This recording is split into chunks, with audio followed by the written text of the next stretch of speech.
Olá, tudo bem? Outro podcast A Moeda Imob, para você entender o poder e a importância do seu imóvel, ou seja, a sua moeda imobiliária. Este podcast é para você que quer comprar, vender ou alugar o seu imóvel. Muito bem-vindo, eu sou o Silvinho, host desse podcast. Aqui eu trago especialistas do mundo imobiliário para te ajudar a entender a força e o quão forte é a moeda imobiliária. Em Goiânia, novamente, com um cara que é referência para todos nós no mercado, está no mercado há muitos anos e ele vai nos ajudar muito sobre isso. Muito obrigado pela sua presença, Ricardo Teixeira, da Urbis Imóveis. Isso aí é normal, já acontece comecei ao bem vivo, pra caramba. Ricardo Teixeira, Urbis Imóveis. É o entusiasmo, rapaz, por estar aqui no seu podcast. Isso aí. Prazerzaço. Muito obrigado pelo seu tempo, obrigado por você estar aqui.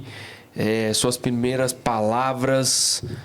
Goiânia é foda, cara. Obrigado por você existir nesse mercado conosco. Nossa, aí, velho. cara, eu que te agradeço, né? Eu sou fã de todos aqueles que são entusiastas do mercado imobiliário, né? O mercado imobiliário é fantástico, né? A gente lida aí com o ciclo da vida das pessoas, né? Desde eu tenho um jargão que é o movimento da sua vida, movimento mercado imobiliário. Boa, né? que massa. Então, quando você se você imaginar o ciclo da vida de uma pessoa, o mercado imobiliário acompanha ele na íntegra, né? Por isso que é muito importante construir a fidelidade com o teu cliente, porque os movimentos do mercado são exatamente os movimentos que a gente tem na nossa vida, né? Os meus movimentos acompanharam aí, sempre foram acompanhados no mercado imobiliário, na vida particular, né? No pessoal.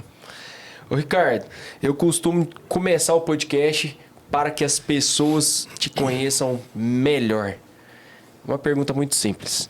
Quem é Ricardo Teixeira? Não é o presidente da CBF, né, cara? Não é o presidente da CBF, mas é o Ricardo Teixeira. Você sabe que eu falo essa história? Porque quando eu vim para Goiânia, estava na época, nesse processo, né, da Copa, né, no Brasil. Sim. E aí Goiânia disputou de ser uma das sedes que queria sediar. E ali eu sempre fui, todo mundo, o Ricardo Teixeira, eu tenho o Monteiro no meio, mas eu sempre me apresentei com o Ricardo Teixeira porque as pessoas não associavam a pessoa, ainda bem, né? Mas não esqueciam o meu nome. Sim. E aí, mas em Goiânia, cara, foi bem nessa época da Copa, naquela oportunidade foi frustrante, porque a gente idealizava que as capitais, as cidades que recebiam a oportunidade de atender a Copa tinham grandes investimentos, acabou não tendo. Sim. Aí eu adotei naquele período o Ricardo Monteiro, que eu não queria que os caras ficavam putos, porra, perdemos a Copa, etc. Né? Cara, mas eu sou pai do Pedro Ricardo Santim Teixeira, né? Legal. Da Ana Luísa, e tenho 3 netos, a Vitória, o Antônio e o Matias. Os meus 2 filhos já me deram essa oportunidade. Né? Que legal, cara. E estou aí no mercado desde setembro de 1989. Pouco tempo para a gente falar, hein? Eu sou Caramba. eu sou da economia prateada, da futura economia prateada, que vai ser a bola da vez, né? A hora que o país sair do bônus demográfico. Legal. Mas sou um entusiasta do mercado imobiliário e adoro pessoas, né, cara? Que eu acho que isso conversa diretamente com o mercado imobiliário, né? Demais. Quem não gosta de pessoas não é o mercado mais adequado para se trabalhar. Né? Não é. Ô, Ricardo, mas que legal. Mais uma vez, obrigado por estar aqui. É uma honra para o canal A Moeda Imob. Eu tenho feito isso aqui e sentado com pessoas que são entusiastas do nosso mercado para que a gente consiga disseminar realmente o poder e a importância do imóvel, né? Da moeda imobiliária. Mas me conta um pouco da sua trajetória. Começou em 1989. Como que você começou? De onde que você veio? E qual que foi o seu sentimento para, cara, vou atuar nesse mercado? Como que foi sua chegada no mundo imobiliário? Cara, Quanto tempo tem de podcast? É muita história, né, velho? Não, cara, até que não, mas é muito interessante. Eu entrei, na verdade, eu sou formado em hotelaria. Olha só. Em hotelaria, porque eu peguei uma faculdade que eu gostava muito gosto ainda, né, de viajar. E aí, naquela época, fazer hotelaria era uma loucura, né? Era ou engenheiro, ou médico, ou veterinário, ou dentista. Mas meu pai sempre me apoiou, meu pai e minha mãe, né? Eu fui fazer hotelaria sem saber do que se tratava, né? Mas porque era um primeiro curso diferente. Fiz o primeiro curso superior e eu peguei a transição dos hotéis para os apart-hotéis, né? Foi na época, eu sou da época ainda da hotelaria, que tinha aqueles caras, o Bell Captain, aquele cara com chapéuzão, na porta de um hotel, Sim. Lavanderia, restaurantes, 3, 4, que evidentemente isso não prosperou, né? O custo fixo altíssimo. Aí a Gomes de Almeida Fernandes, em São Paulo, que é a atual Gafisa, lançou uma sequência de apart-hotéis em São Paulo e no Rio de Janeiro, né? E ela entendia que, para ela dar continuidade nesses lançamentos, ela tinha que criar uma administradora dos apart-hotéis, porque aquela coisa não tinha muita cultura e era muito importante a rentabilidade dos produtos que ela lançava para que ela pudesse comercializar novos empreendimentos, né? Mas é uma geração enorme, né? Ela iniciou com St. Peter, São Paulo, San Regis, depois veio com Landmark, Fortune, Le Premier, The Time, que são produtos até hoje muito bem posicionados em São Paulo e no Rio de Janeiro, Country e outros projetos. E ali eu entrei, ligado ao mercado imobiliário, mas entrei como estagiário dessa empresa e saí de lá, até tinha uma participação como sócio, chamava Residência, e no Rio de Janeiro Promenade. A Promenade até hoje ela existe, eu também tive uma participação da Promenade São Paulo, e ali eu sempre atuei ligado ao mercado imobiliário, porque eu participava no desenvolvimento dos produtos, e dali eu parti para uma administradora de condomínio, né? Eu implantei o chamado Quality Life ou Pay Per Use, né? Eu olhava para um prédio e falava, por que tem 300 apartamentos, não pode ter limpeza, economia de escala, manutenção. Então eu criei um produto que juntamente com, na época iniciou pela Promenade, depois a Itambé, que era o Pay Per Use de serviços agregados, né? E ali eu comecei a fazer muita convenção para os corretores explicando tudo isso. Praticamente fui pioneiro de criar esse produto Pay Per Use. E não tinha na época iFood, essas facilidades, né? E era um projeto que ele agregava tanto valor que lançava no start dos lançamentos imobiliários, eles punham lá Quality Life, e aquilo criou uma proporção enorme com os incorporadores. E eu comecei a fazer reuniões periódicas como diretor comercial para captar novos empreendimentos através dessa estratégia, e eu fazia assessoria de projeto, porque para implantar isso, o projeto já nasce com esse conceito. E aí eu administrava mais de 300 condomínios, eu entendia o pós-venda, né? Boa. Eu sentia a dor de todos os moradores, eu visitava muito, fazia todas as assembleias praticamente de instalação de condomínio, e aprendi a entender ser humano, né? Porque a administração de condomínio, velho, você põe 4 pessoas numa sala, você dá briga, imagina 100, 200... Cada um pensa de um jeito, uma loucura. Aquilo me deu uma base fenomenal, né? De entender pessoas. De se relacionar, entender pessoas, entender incorporador. E ali eu fui convidado para entrar numa imobiliária, saí de lá também como um dos principais executivos, né? A empresa abriu capital. Lá em São Paulo, isso. Em São Paulo, né? E cheguei a montar uma operação no Rio e foi uma experiência fantástica de trazer toda essa bagagem, de entender qual é a dor e qual é a necessidade do comprador para o mercado imobiliário, para o treinamento para os corretores. E a minha área, desde sempre, foi atendimento ao incorporador, né? Legal. Eu sempre faço uma analogia, Silvinho, primeiro, de novo, obrigado, né, por estar presente aqui. Que isso. Você é um cara, de novo, né, que é importantíssimo para o mercado imobiliário. Te conheci em Uberlândia, né? Sim. Eu sempre faço uma analogia no mercado da revenda, né? Eu sou o corretor do vendedor, né? Porque Porra, qual que é a diferença Para mim isso é o segredo, Ricardo. Eu não tenho nenhuma dúvida, zero dúvida, né? Na revenda isso é o A segredo. Urbis implantou essa Eu cultura, entendi isso mas aí, não é na velho. revenda, cara. Aí que está o erro. Não é Tá, nenhum erro. entendi, Olha lá. entendi. Qual que é a diferença do Entendi o do mercado incorporador primário para o mercado secundário? E as pessoas nunca fazem essa análise, né? O mercado primário, cara, eu capto no atacado e vendo no varejo. O princípio é o mesmo, né? Se eu não participo desde a concepção com o incorporador, hoje o mercado evoluiu muito, mas eu sou de uma época em que a imobiliária, ainda tenho clientes, muitos clientes assim, a gente participa desde a concepção. Então a gente prepara tudo, traz o produto para o momento, para a liquidez do mercado, com a cara do mercado, com a condição do mercado, com a leitura do comprador, e aí eu vou para uma convenção e trago os corretores para engajar no negócio. Você Vende a ideia. No mercado secundário, cara, você capta, é varejo com varejo. Então, o corretor ele é obrigado a fazer o papel que nas imobiliárias o corporativo faz. Eu faço o papel do captador, tá certo? No mercado secundário, o corretor ele tem que fazer as duas pontas. Por isso que ele é um mercado feito de especialistas. E uma leitura errada, né? O mercado secundário é um mercado relativamente jovem, tanto em Goiânia como Uberlândia, principalmente Uberlândia, mas a gente tem uma leitura dessa desde o princípio, é conceitual. O mercado secundário ele é um mercado do vendedor, não é do comprador, né? Eu tenho uma loja, eu tenho uma prateleira. Na prateleira eu tenho que como é que o comércio vende bem? Vende bem quem compra bem. O comprar bem no mercado imobiliário secundário é captar bem. Como é no primário, cada vez que eu trago um produto que é a cara do mercado, encaixado, que o incorporador entendeu essa dinâmica e preparo ele vende tudo, Tem cara. liquidez. No secundário é a mesma coisa, só que o corretor tem que fazer esse papel.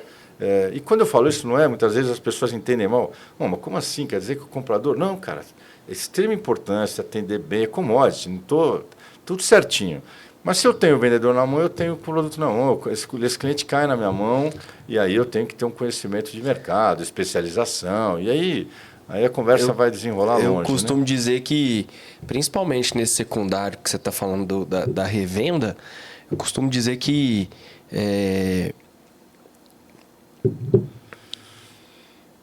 Costumo dizer que o corretor da revenda ele tem apenas um cliente, que é natural você ter dois clientes, né? O comprador e o vendedor.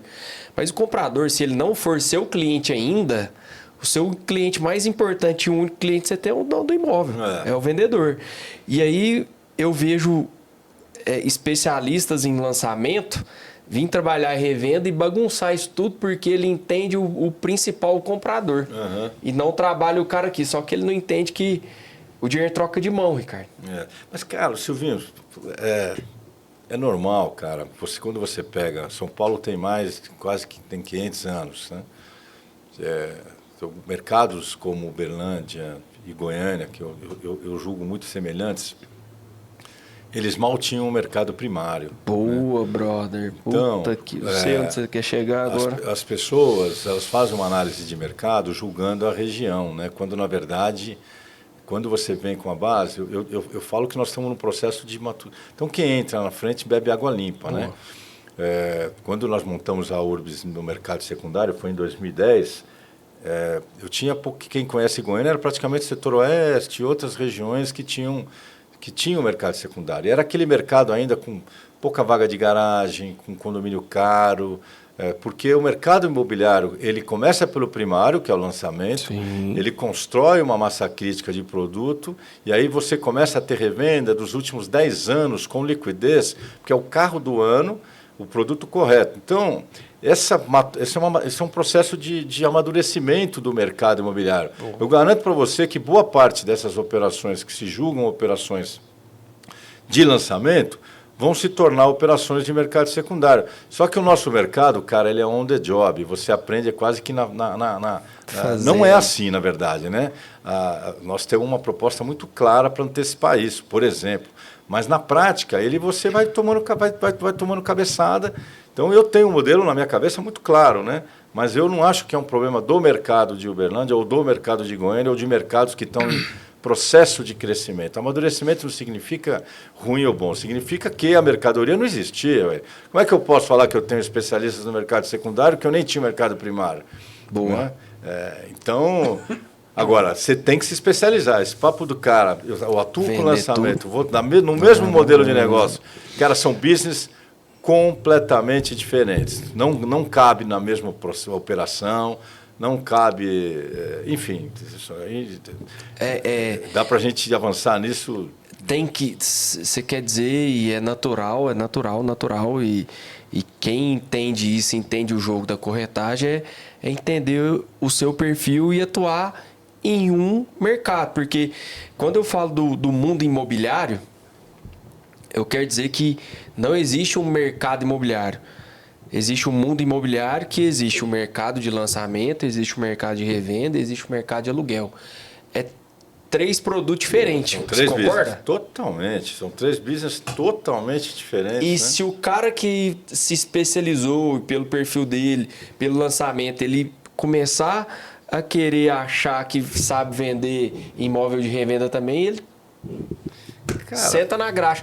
Não é que não pode acontecer. Igual eu gravei com a Andressa e ela falou assim, Silvinho, cara, eu não falo que eu trabalho só com revenda, porque como eu atendo e tenho os meus clientes, cai no meu colo lançamento. Uhum. Eu tenho que entender, eu não posso ficar fora disso, eu não posso ficar longe dos incorporadores. Por quê? Eu costumo dizer muito que o bom lançamento é uma revenda futura excelente. É isso aí. Vai se tornar uma revenda. Então ela disse isso, mas o que você me fala sobre isso? Desses mercados diferentes dentro do mundo imobiliário? Faz sentido? Total, né? Eu acho que é o médico, né? Quando você não tem mais um clínico geral, né? Exatamente. Médico, dentista. Então você tem as especializações. E é muito bom isso para o mercado, para o profissional, para o broker, né? Porque ele tem que entender o momento de vida dele. O lançamento, ele, principalmente, queria eu ter tido a oportunidade, aí já falando até um pouco como argumento para os próprios compradores, né?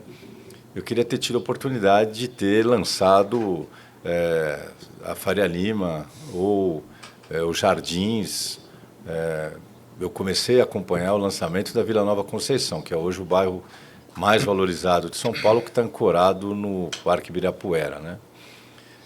Então, o lançamento, ele tem um glamour muito grande, porque primeiro ele tem verba, né? Então, você está posicionando um produto no mercado. Boa. Então, você movimenta o mercado imobiliário como um todo e você, como broker, se você é um corre diferente. Você sai na frente, você entende o conceito do produto, aí tem toda uma estratégia de como você vai conseguir buscar essa venda e assim por diante, né? O fim de semana e etc.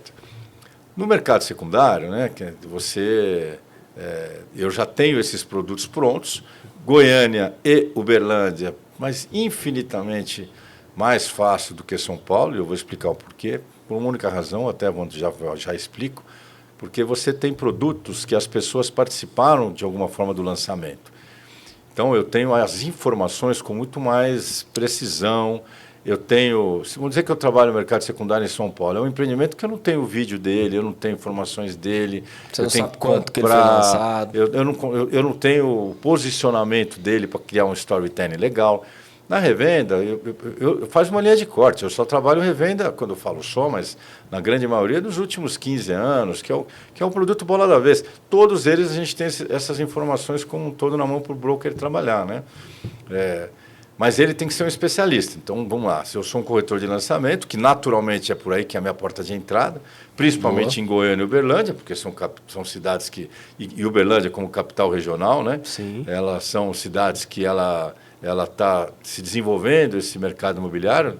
De novo, né? Não lançamos ainda, fazendo uma analogia a São Paulo, a Butantã, Vila Madalena, Pinheiros, Alto de Pinheiros. Se eu for para o Rio de Janeiro, Barra da Tijuca. Nem comecei isso ainda, cara. Sim. Olha, o comprador tem que estar atento, ele entender o movimento do mercado. Eu estou lançando Jardins e Maubé, Leblon, Botafogo, fazendo uma analogia ao Rio. Em São Paulo, Jardins e Ibirapuera, etc. Né? Então, esse corretor tem muita oportunidade no lançamento. Só que tem uma hora, são estilos de trabalho também diferentes, que ele constrói a carteira dele, que muitas vezes ele quer o desafio da revenda, porque na revenda ele ganha uma certa autonomia como broker, né? E aí na revenda o jogo é completamente diferente. Primeiro, e aquele que entra no mercado fica louco, porque ele já entra, faz conta quanto é vender uma fazenda. Aí ele vai conversar com o cara quer comprar fazenda, o outro quer, ele sai vendendo pra caceta, se perde totalmente. Então é normal, a história se repete em quase todo mundo.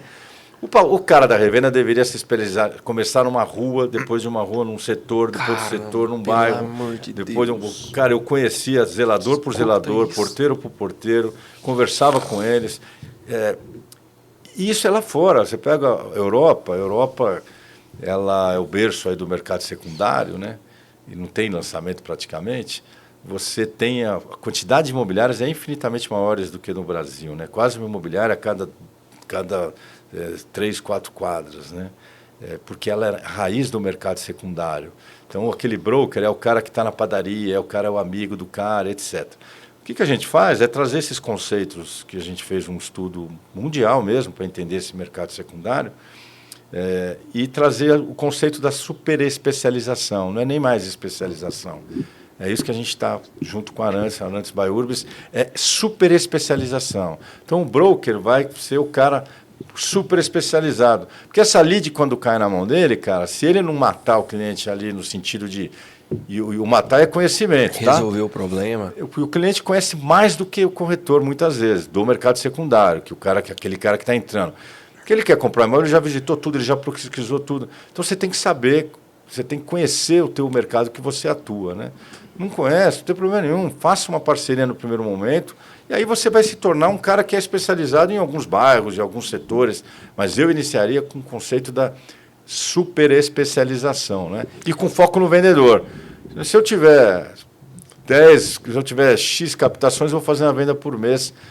Agora, aí nós vamos entrar numa outra esfera, né? Perfil do corretor, dicas, mas do mesmo lado, do mesmo conceito do mercado primário, que eu trago para o mercado secundário, tenha coragem de, a partir do momento que você conquistou uma relação com o vendedor, você não pode falar isso de primeira, traga o produto dele com liquidez, uma forma legal de apresentação, que aí não tem erro, cara. Você vai adaptar ele para venda, né? Dê dicas do imóvel, o que precisa para melhorar e ter mais liquidez. Esse é o erro. Muitas vezes o cara capta no preço que o vendedor quer captar, por trazer o imóvel para dentro. Fala o que o cara quer escutar. Isso cria um trabalho enorme, porque você, na hora que você fala em trabalhar o vendedor, da mesma forma que a empresa, o meu cliente no mercado de lançamento é o incorporador, não é o cliente final. Olha aí. No mercado secundário, você tem que dar feedback, você tem que dar o retorno. Então, eu, por exemplo, agora tem uma coisa que é muito legal, cara, no mercado secundário. Eu trabalho para quem eu quero. Eu me dedico... Você escolhe, né? Não, eu me dedico para aquele vendedor que está alinhado comigo. Aquele que não entrou nas premissas para o imóvel ter liquidez, eu vou lançar no meu sistema, mas eu vou vender de forma passiva, mas eu não trabalho para ele. Eu deixo claro isso. Então, ele não pode me cobrar, porque ele não me contratou, está me cobrando sobre o quê, né? Exemplo, se eu peguei seu imóvel para vender, você não me deu a gestão nas premissas que eu preciso. Porque se você não me der nas premissas que eu preciso, eu nem quero. Não quero. Boa. Aí eu vou virar para você e falar, Silvinho, eu vou cadastrar o seu imóvel, não tem problema. Tá no meu radar aqui. Mas eu, para investir nele, o meu tempo, que eu preciso disso. Meu maior investimento é meu tempo. Ele tem que estar nessas condições. Não está, está lá cadastrado. Se eu jogar limpo com você, vai passar uma semana, um mês, um ano, você vai falar, puto, o Ricardo é o cara que jogou aberto comigo. Mas se você me ligar me cobrando o resultado, como é que está a venda no meu imóvel? Eu deixei com você. Eu vou falar, não, peraí, você não deixou comigo, né? Eu conversei com você que...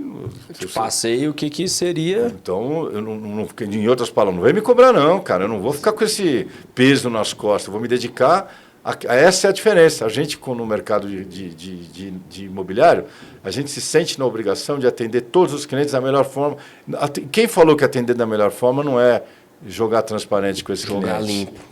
Então, não me cobra não, cara, senão eu vou ficar louco aqui, vou ficar estressado. Aí o corretor estressa, ele não quer trabalhar, ele começa a achar que trabalhar com exclusividade ou gestão é uma loucura, é ruim. Chato, lógico, o cara vai te cobrar, mas você não tem que trabalhar com gestão para quem você não queira.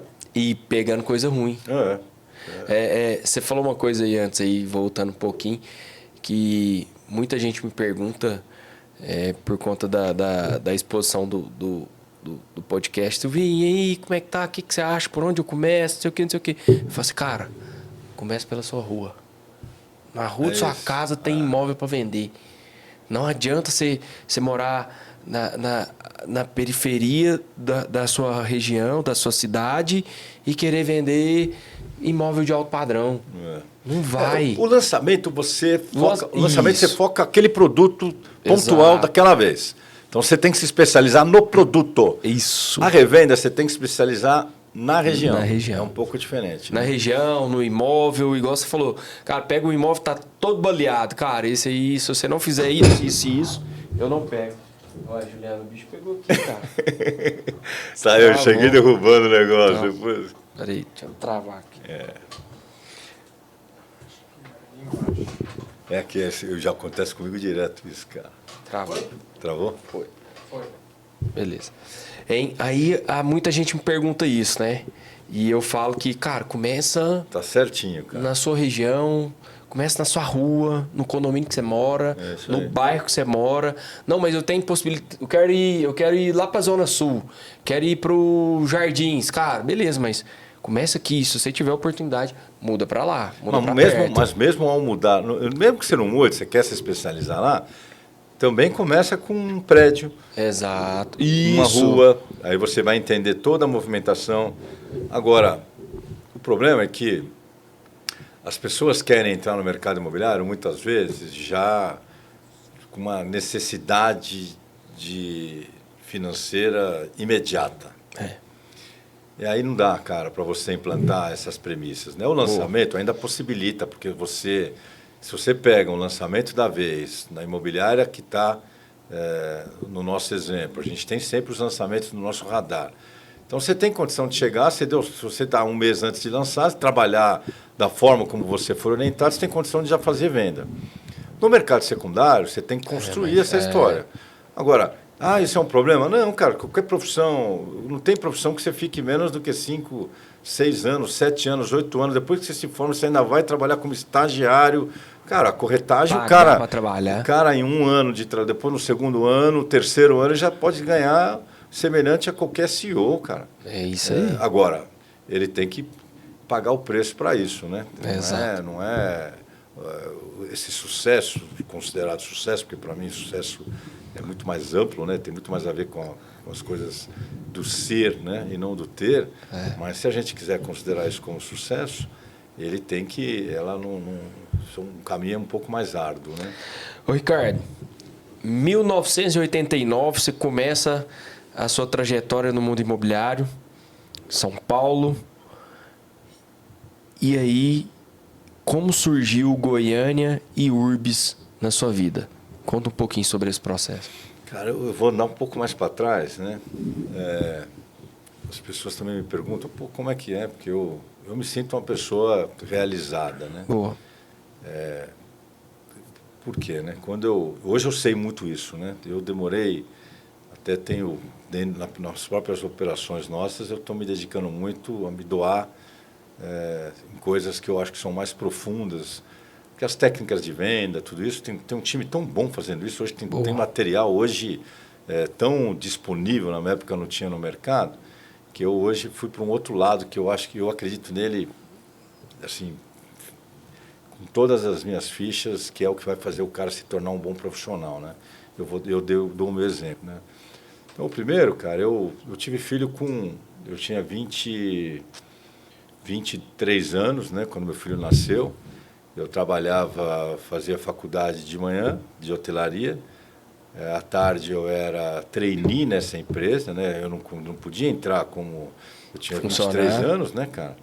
E aí, só que isso não pagava a conta, né? Eu já tinha orgulho apesar de meu pai sempre foi de classe média,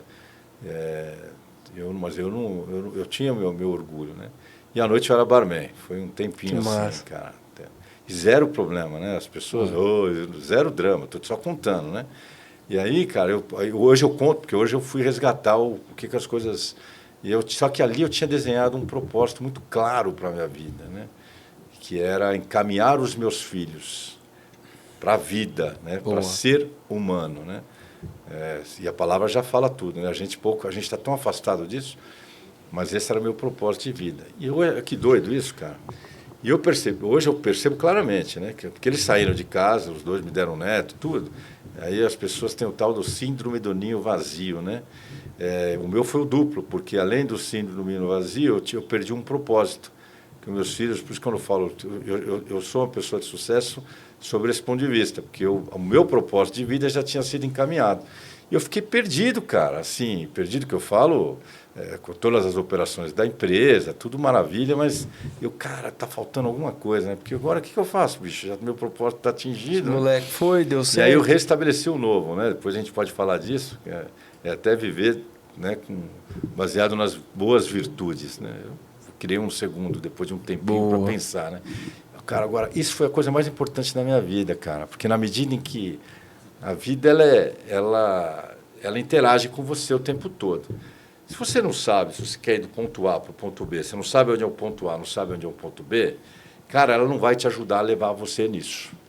Eu fui deixando pessoas para trás, não no sentido de briga, nada disso nas empresas, e eu não sabia por quê, né? Os caras com formação em MBA, doutorado, e, cara, porque essas pessoas... meu propósito era tão claro, cara, e eu tive uma infância tão legal, devo isso a meus pais. Minha vida foi tão leve, cara, que eu fui tocando as coisas, e hoje eu te falo que todas as técnicas de venda, elas estão presentes em pessoas que têm essa autoconfiança, em que elas encaram a vida de uma forma mais dura, mas ao mesmo tempo mais leve. Elas compreendem esse processo, elas trazem todas as técnicas de venda imbuídas nisso. E isso foi me fazendo crescer nisso. E eu nunca me identifiquei muito com o mundo corporativo tradicional, né? Eu sou formado numa época que as pessoas viravam para você vinha falar que o cara ser bom na vida, ele é o cara que sabe engolir sapo, né? Porra, velho, engolir sapo, tá louco? Tá doido. Hoje em dia o cara fala, eu engoli porra nenhuma, né? Você é louco? Matar Ou então o o RH virava para mim e falava, pô, você é uma pessoa na sua vida particular e na empresa você tem que ser outro. Eu nunca entendi essa porra. Também não, cara. Eu sempre fui a mesma pessoa, né? Se você não puxar saco, você tem que puxar carroça. Essa autenticidade, cara, ela te traz todos os elementos para você conquistar e ser um bom... Eu sempre fui da área comercial, e aí essas coisas vão criando engajamento, né? E aí eu fui crescendo. E eu saí de São Paulo por uma decisão de vida minha, né? Eu estava muito bem em São Paulo, graças a Deus, eu estava numa condição... Só que eu não aguentava mais, né? Eu tinha um volume enorme, uma cidade...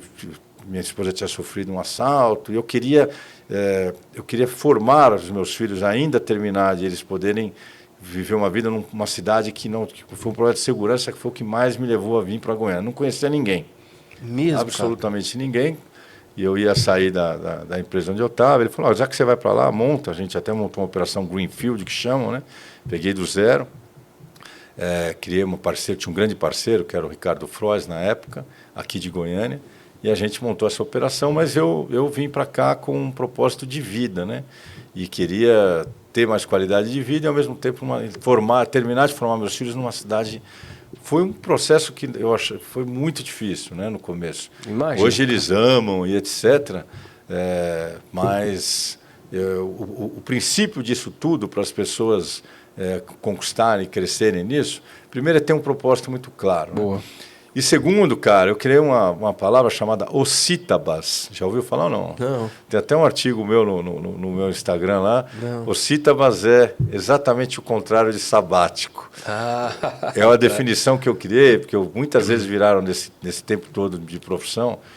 Eu encarei muita gente que falava, pô, eu tentei, não deu certo. Ou outro, pô, mas eu não virei, ou não sei o quê. Aí eu, porra, mas não é possível, né? E aí, o que é o ocítabas? Né? Em algumas fases da nossa vida, você, quando desenvolveu aí, com certeza, o teu projeto, você tem que ter o teu ano ocítabas. Eu tive uns 4 anos ocítabas. Saquei. Cara, e esse ano ocítabas eu negociava com a minha família. Cara, é ano de você sair menos, bebe menos ou não bebe. É um ano, velho, não vai mudar muita coisa. Um né? ano é nada, né? Cara, mas eu entrava de cabeça. Quando eu vim para Goiânia, eu lembro até hoje, eram 180 prédios que estavam em construção ou em venda. Eu visitei todos, sem exceção dos mais econômicos, os mais populares, todos eu visitei, fiz uma planilha, eu olhava um por um e estudei pra caceta isso. Foi o meu ano Cítabas, para eu me estabilizar. Eu não tinha outra chance. Ou eu ia ou voltava, né? Então é uma crítica. Então as pessoas têm que saber se de fato elas se doaram para poder dar esse gap na vida. E cada vez que você precisa dar um novo gap na vida, cara, você tem que se doar mesmo, entrar de cabeça. Depois você não precisa viver a vida assim, até porque ninguém quer, né? Não aguenta, né, velho? Mas você tem que dar isso, cara. Se você não construir, é como você dá uma velocidade no carro, depois você vai um pouco na banguela e etc, né? E assim foi, né? As coisas foram acontecendo. Eu enxerguei em Goiânia uma oportunidade incrível, como enxergo. Goiânia é maravilhoso. Como enxerga em Uberlândia, cara. Né? Uberlândia tem até recebe praticamente 3 vezes mais do que a população. E no mercado imobiliário isso é incrível de você. Eu repito, né? Fazendo uma analogia às grandes capitais, você está tendo a chance de vender. E eu falo isso para o cliente, cara. Qual que é a relação do mercado imobiliário? É a relação de oferta e demanda. A escassez é o que faz valorizar. Escassez é o negócio. Goiânia recebe o dobro da média nacional. Uberlândia, idem, que são cidades que são procuradas. O cara que vem de fora vai querer morar onde? O executivo, o cara que... Na região mais nobre. Mais nobre. Toda a cidade começa a adensar por aí. Essa região mais nobre, a partir do momento que você não tem mais terreno, não tem mais... Então é fácil ter uma leitura hoje. Agora, vai ver o preço do metro quadrado hoje nessas regiões, em cidades consolidadas, né? Então é o que vai acontecer, é o que está acontecendo aqui com essas capitais, né? Agregando qualidade de vida nisso, né? E aí as coisas foram indo nesse sentido. E aí você chega em Goiânia em que ano? 2008. 2008. Em 2010 montei junto com o Zé Humberto, ele me convidou para montar essa operação da Urbis, né? A Urbis tem, né? A Urbis tem 80 anos, né? 80 e poucos Caramba, anos. Caramba, velho. São 70, até um número exato aqui para você. A Urbis tem, 48 anos, né? Porque eu somei já com a da Arantes, né? A Arantes tem 26 anos. Né? A Urbis tem 48, a Arantes tem 26 anos, né? Aí em 2000, só que... 2010 você chega e entra para a operação da Urbis. Então, como que foi isso? Aí que tá. Quando o Zé Humberto, que é meu sócio, veio conversar comigo, a Urbis tinha essa operação muito forte, fazendo uma analogia até, esse é um posicionamento já da Urbis, né? Hoje, no mercado de aluguel, né?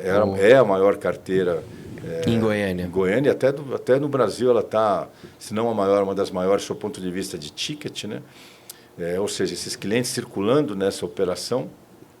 E ela tinha uma operação de vendas, mas um pouco mais acanhada, né? Aliás, bem mais acanhada. E aí eu vi ali uma oportunidade, tanto eu como o próprio Zé Humberto, que me chamou, e eu já tinha essa experiência muito grande em vendas, né? E eu ia ganhar uma etapa muito grande, porque você montar uma operação, você tem que ser aceito na cidade, tem toda não é brincadeira. Eu sei o que eu passei sem estar com a Urbis, né? E aí a gente fez uma joint venture, né? Na época chamava Urbis RT, de Ricardo Teixeira.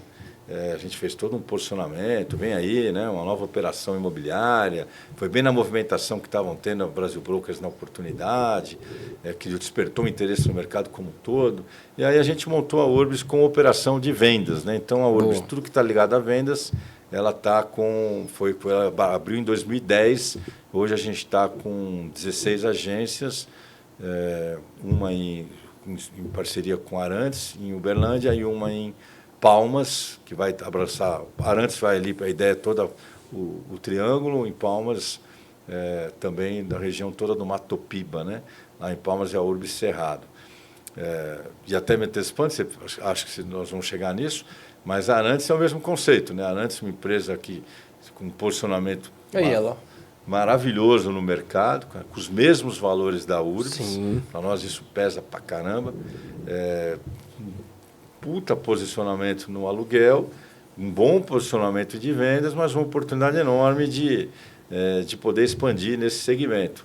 Então a gente fez essa joint venture no sentido de potencializar a Arantes, o aluguel. Arantes permanece fortíssimo, dela, 100% Arantes. na venda também, mas ela buscou conosco tudo aquilo que a gente, sistema, tecnologia, porque não tem uma economia de escala fantástica, esse nosso modelo de negócio, né? Além de agregar mentoria, a gente está junto aí com eles para tudo, né? De uma forma um pouco diferente, né? O mercado evoluiu muito, a gente pretende lá ter 100 corretores espalhados nessas agências, no conceito da segmentação, né? Antes já tem. Eu quero chegar nesse ponto.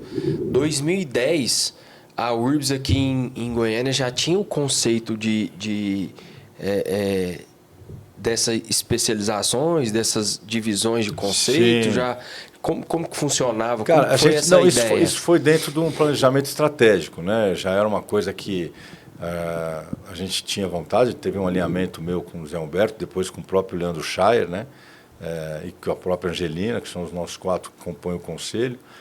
Mas eu, desde o início, na primeira conversa com o Zé Humberto, a gente tinha umas premissas, né? A primeira era desenvolver o mercado primário, o mercado secundário, e uma operação que as pessoas pudessem prosperar, né? Isso faz parte do meu propósito como vida, né? E a empresa segue isso, né? Então, ou seja, que as pessoas pudessem ser sócias, né? Mas não no modelo com objetivo de retenção, ou um modelo que foram... Aquilo estava na nossa essência. Como fazer? Cara, não tinha a menor ideia. A segmentação, sim, tá? Segmentação. Mas a história da sociedade, porque você traz um cara que é de venda, que não é corporativo, que não tem essa visão muitas vezes empresarial, e aí você tem que ter paciência em construir isso, e a gente materializou tudo isso. Então, o que a gente fez foi materializar toda a operação imobiliária, a pandemia nos ajudou a fechar isso, de forma que a gente pudesse criar novas operações e operações leves. Então, o Silvinho, um cara fera, montou a tua loja, ou quer montar, aí a hora que você cai para dentro na vida empresarial, cara, você abre mão do seu tempo naquilo que você mais tem talento, que é a tua parte comercial e atendimento, aí você vai olhar para creche, jurídico, administrativo, não sei o quê, blá, blá, blá, sistema, site. Site empresa, hoje, para você ter uma ideia, antigamente você fazia o site e está resolvido. Hoje é um organismo vivo, cara. A gente acha que está pronto, aí vem a IA. Aí acha que está pronto, então não para. Tem lá não sei quantas pessoas só olhando para isso diariamente. Como é que você vai fazer isso na tua operação imobiliária sozinho, ou com 10 caras, ou evento, que hoje é uma necessidade imobiliária? Que está todo mundo. Então a gente criou um grande ecossistema de negócio, e estava no planejamento estratégico. Óbvio que as coisas foram evoluindo. E esse ecossistema agrega esses serviços, e a imobiliária pluga nesse ecossistema e ela já sai em quinta, e o Silvinho vai olhar só para aquilo que ele mais tem talento, que é venda, cara. E deixa que a gente contribui e te ajuda a estruturar. Esse foi o princípio do negócio. Boa. E aí hoje a gente tem, das operações nossas, a gente abriu 20% de sociedade. Então, o cara é sócio, ele cuida do comercial, a gente faz um ritual de gestão mensal, é sócio mesmo, a decisão é dele final, depois de 3 meses de caixa pode ter uma distribuição de lucro, e, cara, o projeto é muito legal, né? Então, a Urbs começou assim em 2010, a gente focou naquele crescimento dos lançamentos, tinha uma lacuna no mercado, era um mercado muito monopolizado aqui em Goiânia.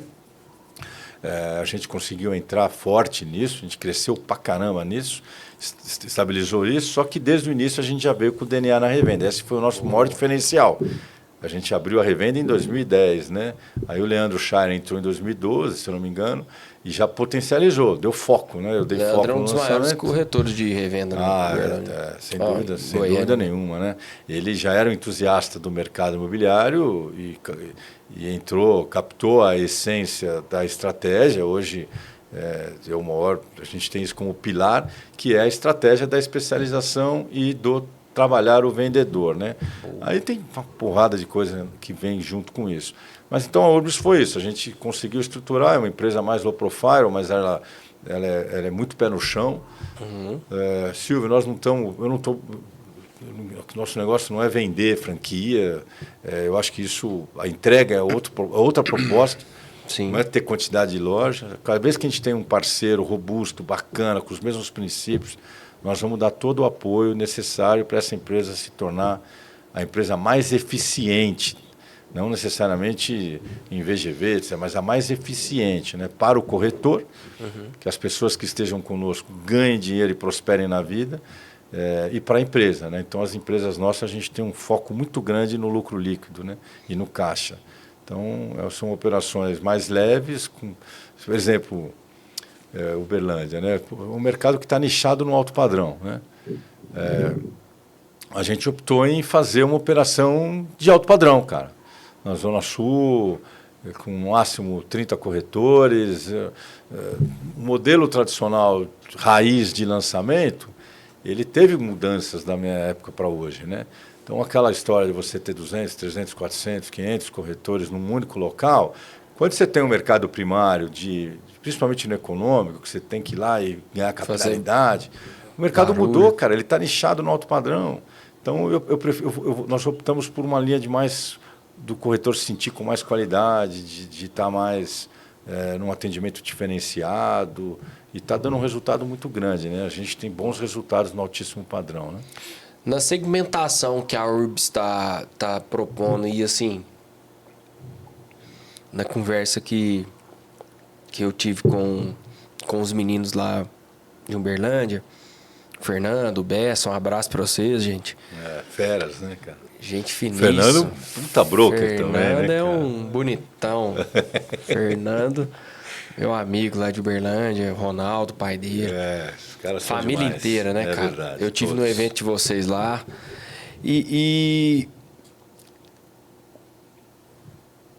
o porquê eu entendo, mas eu queria saber assim, qual o sentido da Urbs tá buscando outros parceiros fora de Goiânia? Aonde que vocês querem chegar com isso e o porquê, clareando para as pessoas, o porquê encontrar parceiros estratégicos em outras posições do Brasil e aonde vocês estão, além de Uberlândia? Boa pergunta, cara. Aliás, você é reconhecido aí por isso, né? Cara, é conhecido o cara, o esperto, inteligente. Aí. Obrigado por me dar a oportunidade também. Primeiro, cara, é uma estrada de duas mãos verdadeira, cara, de duas vias. Da mesma forma que você entendeu o porquê, quando um player opta, né, por que eu vou montar sozinho se eu posso me plugar a uma empresa que tem um ecossistema, que já tem reputação. Para nós é a mesma coisa, né, cara? Eu acho que respeitar a região, né, você ter reputação na região, conhecimento da região. Olha a carteira da Arantes, cara. O broker que está de fora, se você olhar para... Você não tem ideia o que a Arantes vai fazer no mercado imobiliário de Uberlândia no alto padrão. Esse cara está circulando na mão dela, né? Ela já construiu essa reputação, construiu essa carteira. Ela tem... a gente busca, Silvinho, por pessoas, cara. Boa. Eu não, Faz toda a diferença. A operação nossa... Para onde é que você quer crescer? Cara, eu quero crescer onde eu tiver, onde pessoas boas nos procurem. Nós estamos com o ecossistema montado, está pronto. Por que não ganhar escala? Mas a escala não é uma escala comercial. O nosso business não foi... Porque quando você pega uma empresa de franquia, e aí, porra, essas empresas estão muito bem, né? Todas elas, não estou... São business diferentes. Sim. O business dela é vender franquia, como passa a ser, né? Nós temos um business muito autêntico, muito nosso. O nosso business é o seguinte, eu tenho uma economia de escala e quero replicar ela, porque ela está pronta, né? É legal, primeiro porque, cara, é muito legal você ver essas coisas prosperando, esses eventos. E aí, por que não fazer? Mas ela tem que ter a pessoa. Então, por exemplo, onde é que nós estamos hoje? Em Palmas, com a Urbs Cerrado, são, cara, o Nailton, o Carlos, o time lá espetacular, todo o time deles, pessoas boas, com vontade de crescer, jovens, plugaram, montaram esse ecossistema e estão arrebentando lá, estão voando baixo lá. Com o Arantes em Uberlândia, estamos uma operação piloto em São Paulo e as nossas operações aqui em Goiânia. A gente só foi dar esse passo depois da gente consolidar as operações de resultado, né, de entender os resultados dessas operações como um todo. Então, resposta, se a gente Tanto a região do Mato Piba, a gente quer crescer... Que é lá em Palmas. Com Palmas, por isso já teria um conflito se a gente fosse vender uma franquia para uma outra operação, nem passa na nossa... Nem queremos. É os caras que tocam a região do Mato Piba como um todo, no projeto deles é crescer. E a mesma coisa com a Arantes. A Arantes quer dominar toda a região do Triângulo Mineiro e outras praças lá, está na mão dela também. Agora, surge um cara numa outra região que a gente não tem ninguém, mesmo que com o processo inicial, mas que tem os mesmos valores e que queiram crescer no mercado, queiram trazer gente, o principal são os mesmos valores, por que não fazer, né? Então, a gente não está em busca de expandir por expandir, a gente está em busca de gente. Se tiver gente boa que quer crescer, quer ganhar na escala e se plugar num ecossistema aí já consolidado, é o que a gente está buscando. Boa, cara. Não sei se eu consegui... Sim, total. Então é Palmas, Uberlândia e a ideia... Tocantins como um todo, né? Iniciou por Palmas. Tocantins. Lá em Minas iniciou por Uberlândia, mas toda a região do Triângulo. Sim. E a gente está olhando algumas coisas em São Paulo, mas estudando aí com bastante cautela aí para dar o passo certo. Porque a ideia não é, igual você falou, o business não é... Não é abrir loja. Não né? é abrir loja, isso. Não, porra, eu acho muito legal. Mas a gente... É que você falou, é um business que um dos sentidos é a franquia também. Não, mas a venda da franquia. Não o caso de vocês, quando se pensa em vender franquia... Mas não tem nada errado, eu só estou dizendo que a venda do business de franquia, o cara tem que vender franquia, ele tem que ter uma economia de escala. O nosso negócio não é esse, né? O nosso negócio é o ecossistema, é ter uma expansão com as mesmas premissas. Cara, e isso na escala não é um desafio muito fácil quando você vai para um modelo super escalonável, né? Não é o nosso business, ou pelo menos até hoje não foi, não significa que não pode não ser, né? Amanhã tem... Ele foi muito natural, cara. E o que é legal, só para... aí falando já das pessoas, né? A gente fez esse piloto em Goiânia e a gente vai tanto a Arantes como a Urbis Cerrado, em Palmas, vão seguir essa mesma premissa, por premissa mesmo. Olha que legal, cara. Você está lá, o cara ele é corretor, porque o corretor já é empresário por si só, né? Eu nunca coloquei a coisa de forma que você pode se tornar gerente, sócio, diretor, quem falou que ele quer, né? Aquele profissional que queira... Porque ele já é um empresário. Né? Eu acho que está tudo bem, cara. Eu tenho corretores excepcionais. Cara, está tudo bem, eu estou com a minha vida leve, meu custo de vida de empresa é a própria Urbis, então eu estou em casa, eu não tenho... Para quê? Eu não quero, beleza. Agora, aquele que quer empreender, e tem perfis, tem cara que quer, tem cara... Está tudo certo. Ele tem na Urbis um modelo de negócio em que ele sai de lá sócio, ele querendo, né? E monta uma agência para ele, né?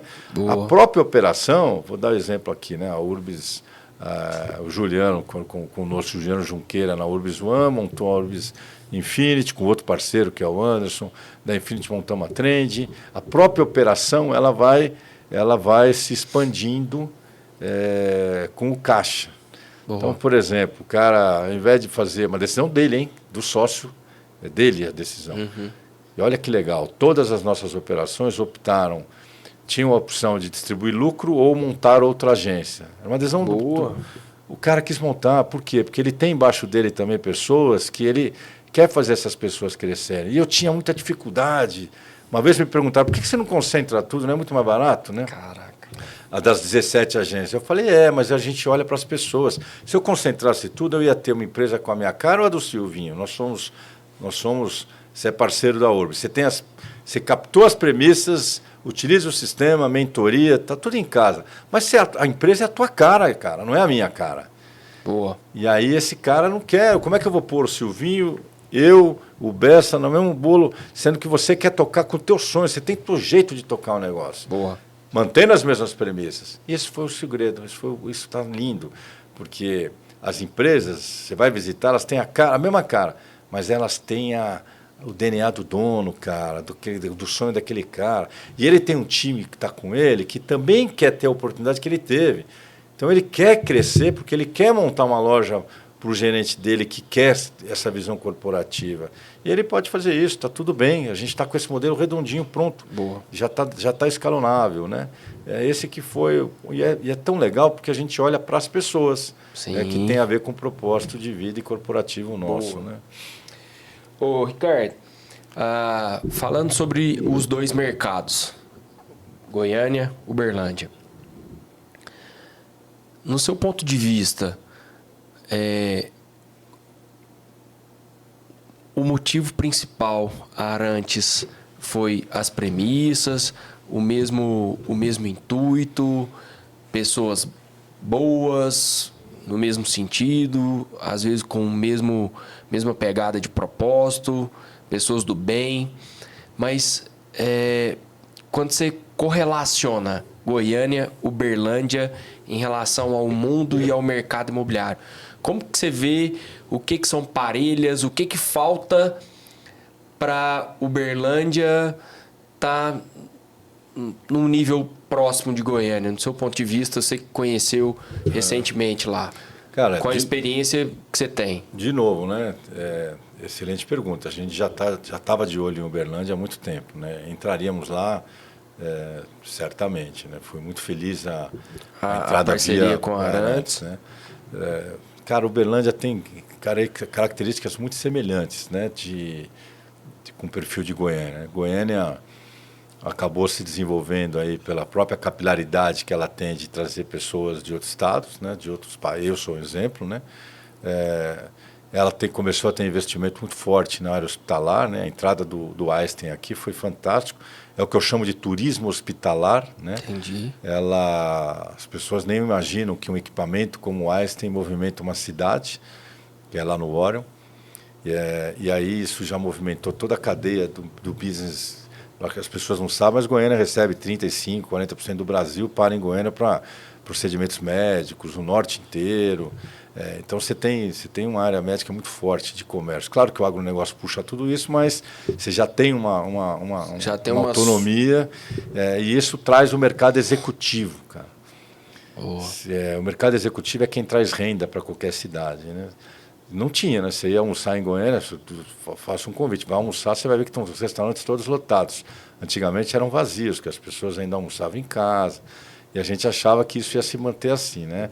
Não adianta, cara. Essas cidades que têm esse viés de negócio, elas tendem a cada vez mais ter cara de metrópole, né? Então, eu olhei muito para São Paulo e vi que as coisas que aconteciam em São Paulo em algum momento iam acontecer em Goiânia. Não deu outra. Goiânia hoje é a terceira maior praça do Brasil. Cara, e é massa demais. É a terceira maior praça do Brasil, ela só perde para o Rio de Janeiro e São Paulo. São Paulo, Rio de Janeiro e Goiânia. Passou Brasília e tal. Cara, e Goiânia, gente, se vocês estão assistindo aqui e não conhecem Goiânia, tem que conhecer Goiânia.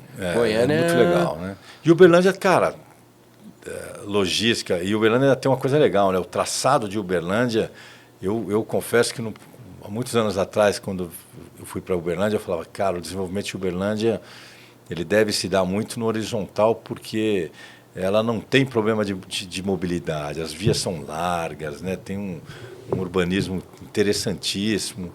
Porra, será que vai verticalizar? Goiânia eu tive essa sensação também. Na época que eu vim aqui, tinha o Alphaville bombando, jardins. Eu falei, porra, vai lançar um prédio? E olha que curioso, né? A população adora morar também em apartamento. Facilidade, passa a chave, vai para a fazenda, todo mundo tem sua segurança, tem a sua segunda moradia, né? Ou segunda área de lazer. E Uberlândia tem essa característica também, né? Que hoje já se demonstrou isso. As pessoas entenderam também, claro que a vida em casa é uma opção, tal, mas elas entenderam o quanto o apartamento é praticidade, né? Eu abri esse bate-papo nosso, falando sobre uma analogia que eu faço, que é o movimento da nossa vida, movimento do mercado imobiliário, porque para também tirar um pouco, achar que... eu vou dar o meu exemplo de vida, né? Eu iniciei a vida, você inicia sempre num apartamento compacto. Aí desse apartamento compacto eu fui para queria morar em casa, fui morar numa casa.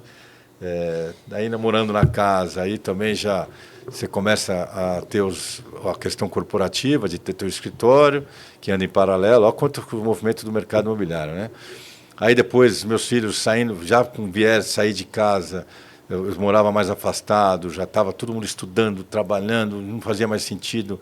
Fui morar num apartamento maior, mas ainda mais central do que morar numa casa mais afastada, porque para mim não fazia mais sentido, pelo meu momento de vida. E aí fiz um downgrade, né? A partir do momento que meus filhos saíram de casa, eu comprei uma segunda moradia, uma casa de lazer, e optei por fazer um downgrade e morar ainda centralizado num apartamento menor, porque sou só eu e minha mulher. Com outros valores. Fiz 2 suítes num apartamento maior, mas tem lá o espaço dos meus netos e tal, mas ainda comprei uma segunda residência, né? E, em paralelo, eu criei minha aposentadoria investindo em apartamentos para aluguel. Não só compactos, mas de renda, que eu sempre visualizei isso. Né? Eu falei, ao invés de investir em previdência privada, na minha ausência, os imóveis que eu comprei, a grande maioria naquela oportunidade eram financiados, já quitaria o financiamento. Como o seu podcast ele tem muito viés para falar com o comprador também, foi um projeto de vida que eu fiz. Hoje, com 55, vou fazer 56 anos, já não faz mais sentido eu fazer esses investimentos financiados, mas as pessoas têm muito receio do financiamento. Ali eu alavanquei, você pode comprar, se você está seguro, você é jovem, você é um cara jovem. Cara, eu tinha 2 viés. Se eu me ausentasse, os imóveis estavam quitados. Então, ninguém faz essa conta. Sim. Quando você financia um imóvel, você tem um seguro de vida ali, cara, olha o patrimônio que eu deixaria já de cara, né? Você já comprou um apartamento. E segundo, fui criando uma renda passiva nisso. Então, olha, eu com um apartamento para outro apartamento, que foi para uma casa, que voltou para um apartamento menor num downgrade, que investiu numa parte comercial, numa segunda moradia, né? Não tem autocondomínio de lazer. Então, o movimento da tua vida é o movimento do mercado imobiliário. Então, quando a gente muitas vezes cria um estigma de, esse cara vai morar em casa, cara, esse cara amanhã ele vai para um apartamento, ou vice-versa, né? Vai acontecer. Vai acontecer. Então, Uberlândia, igual Goiânia, ela se assemelhou ao movimento de uma grande metrópole. Boa. Não adianta lutar contra. Vai ter uma hora que vai ter trânsito. Viver bem. Cara, é impressionante como as cidades se desenvolvem bem quando ela tem a verticalização, porque ela ganha massa crítica de pessoas circulando. Aí você traz um bom comércio, você traz um bom parque. Por que às vezes você vai num parque mais afastado, talvez, de uma região onde o entorno dele é horizontal, o parque não tem tanta vida. Vai aqui no Parque do Areão, ou no Vaca Brava, ou nos outros parques aqui em Goiânia. Cara... Vida.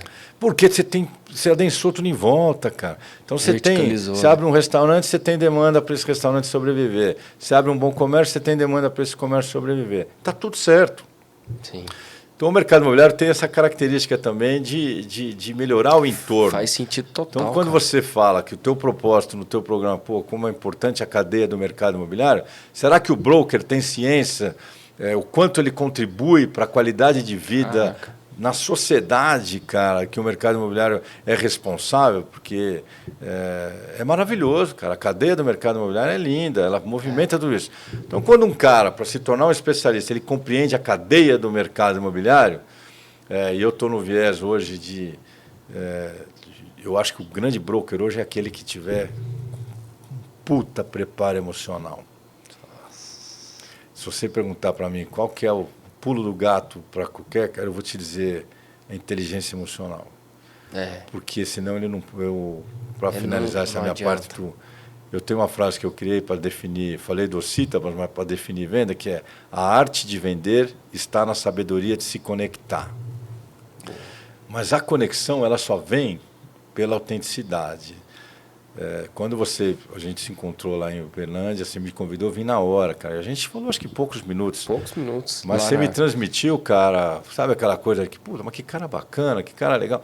E isso, sem você perceber, já estão todas as técnicas que você aprendeu aí durante os anos pela sua autenticidade. Sim.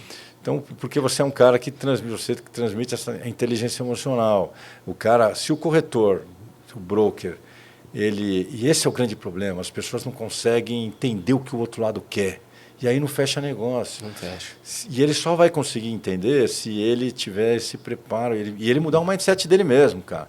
É sono, exercício físico. Parece que não, eu faço todo dia. Acho que essa merda engorda, porque eu vou todo dia, cara. Alimentação. Acho que engorda.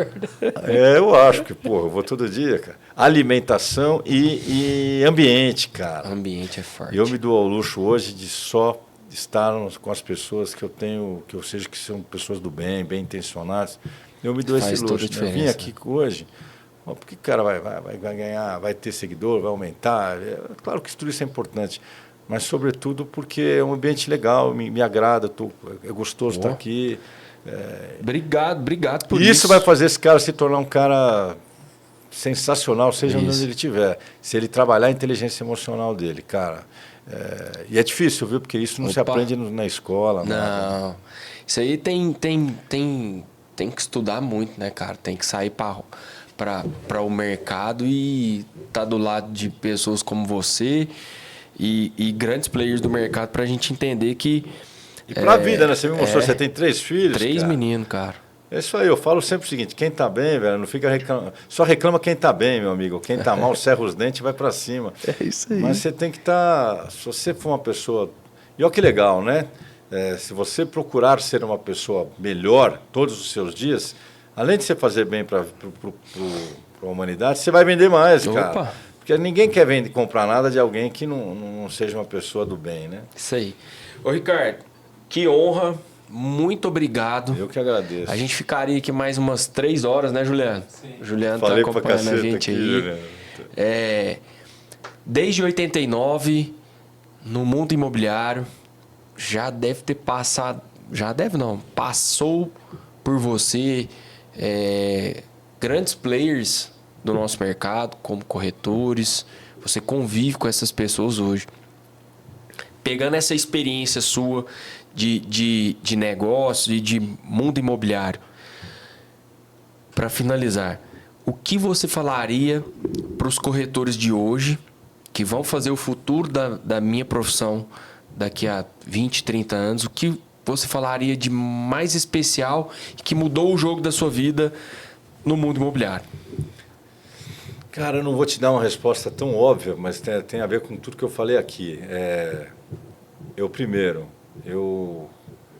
Cara, pode acreditar, sem medo de errar, que dinheiro, status, é tudo consequência. Primeira coisa, o cara tem que ter um propósito claro para a vida dele. Mas o propósito não é do ter, não, né? Eu quero viajar, quero montar empresa. Propósito do cara, ser. mas ele vai ter que ser mais... Não pode ser muito raso. Ele tem que pensar bastante nisso, né? Eu dei o meu exemplo, né?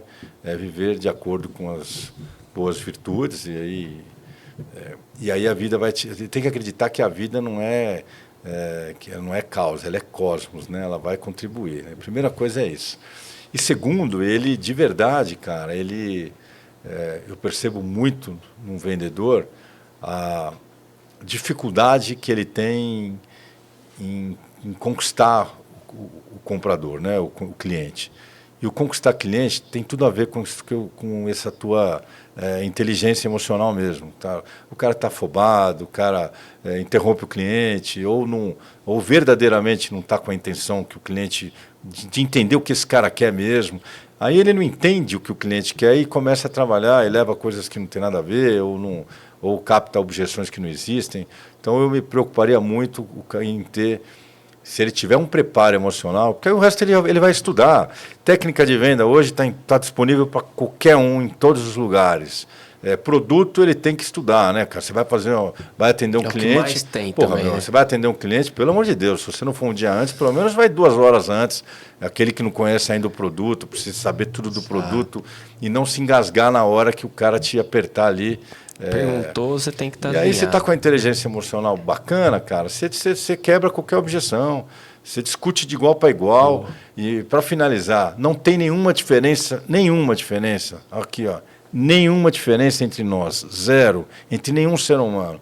A diferença é o que passa na cabeça das pessoas. Que massa. E se esse cara não tiver firme, com disposição, o seu olhar transmite isso, você não vai conquistar, você não vai trazer esse cara para o teu lado, você não vai criar esse engajamento. Pô. Não tem venda sem engajamento, não existe. Pô. Cara, venda, a não ser que você pega uma super oferta... com uma baixíssima oferta, uma demanda enorme, você vai lá e vende. Mas você construir a sua vida baseada em venda, você tem que estar baseado em relacionamento. E relacionamento só acontece entre CPFs, né? Boa. E as pessoas só relacionam se elas estiverem bem. Pô, eu quero estar do lado de gente boa. É isso, não é ser amigo, não é nada, né? É isso aí. As pessoas fazem esse estigma É fundamental ter networking. Eu concordo com isso, né, para um profissional de venda. Mas o networking é consequência. Pode ter certeza que as pessoas que têm networking, elas têm tudo isso que eu falei. Então, para você conquistar networking, não se preocupa com isso não, porque eu tenho muito amigo, muito cara que nem quer comprar de conhecido e tal. Mas ele só vai comprar daquela que ele se sentir bem. E ele só vai se sentir bem com pessoas que transmitam isso de forma verdadeira. Então, seja uma pessoa melhor aí, que você vai ter muito resultado. Muito obrigado. Valeu, cara. Obrigado. Demais. Eu que agradeço aí. Para as pessoas te conectarem com você, aonde que elas te encontram nas redes sociais, a Urbs, o Ricardo? O meu Instagram é RTRTI Cheira, RTRTI Cheira, né? Basicamente lá, né? A Urbs está também aí, nas redes sociais. Arantes, né? Arantes lá. Nossos parceiraços lá. Fernandinho, Ronaldo, Peça. Família toda, Bessa. Tamo junto. A gente está sempre se cruzando aí. Isso aí. Tá bom? Ricardo, obrigado pelo Obrigado, estou à disposição, cara. Parabéns aí pelo seu trabalho, pela sua empresa. E eu, na pessoa física, e a Urbs Arantes, estamos sempre à sua disposição aí. Show de bola. Prestigiando e contribuindo com o seu trabalho. Show de bola. Eu agradeço demais ao seu tempo. Cheguei aqui em Goiânia, você se dispôs para a gente se comunicar aqui no podcast. O podcast, o canal A Moeda Imob é de vocês, que é um canal que não tem dono, é para os nossos clientes, para os nossos parceiros de mercado. Estou à disposição. Muito obrigado mais uma vez. Eu que agradeço, cara. Tamo junto. Pessoal, finalizamos outro podcast com o Ricardo Teixeira, deu aula de vida. Se você gostou, chegou até aqui, encaminhe para a pessoa que você acha que vai fazer diferença esse podcast que o Ricardo deu aula. Muito obrigado a você. O podcast A Moeda Imob está toda quinta-feira às 19 horas no Spotify e no YouTube. Um prazer ter você aqui conosco. Até a próxima. Um beijo no seu coração. Vamos que vamos. Valeu, um abraço.